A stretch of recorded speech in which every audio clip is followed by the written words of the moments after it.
Kosa ireo etsika sosialy notosain'ny Ramatoa Rajaonary Mampianina Voangy vadin'ny filoham-pirenena etsika tafiditra indrindra ao anatin'ny fankalazana ny andron'ny vehivavy izay votosaina amin'ny 8 Martsa ho avy izao.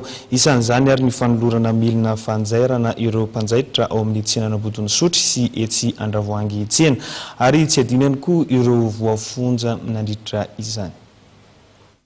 Feno ny androandroany ho Ramatoa Rajaonary Mampianina Voangy vadin'ny filoham-pirenena nanolotra milina fanjairana misa 20 ho an'ireo mpanjaitra misa 300 miasa ao amin'ny tsenan'Ambodiny Sotry sy Andravoahangy tokoa ny tenany. Mitsahivina manokana ireo vehivavy mpanjaitra noho ny fanantonan'ny fankalazana ny andro iraisam-pirenena ho an'ny vehivavy izay ankalazaina am-pomba ofisialy an'Nosy ny 8 Martsa ho avy izao. Amin'ny ity taona ity ny lohahevitra izay ivetesitsika dia ny andeha anao fampimirana lenta ny lahy sy ny vavy.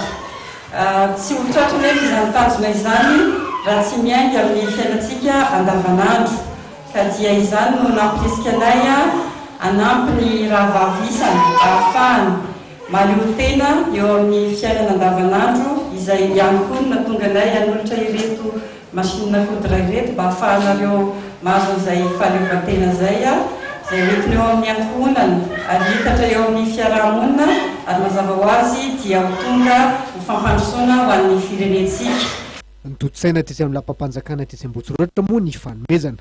Tsara tokoa ny hevitra toy izao satria dia mandray anjara mivantana amin'ny fampiroboroboana ny asan'ireo mpanjaitra ary makahery azy ireo ikiry hoy ireo nahazo tombotsoa. Tena fanjana dia misaotra anazy dia zaitra anaty sainy manao retay azy dia manao karazana zaitra matsinotsiny dia manao retoa.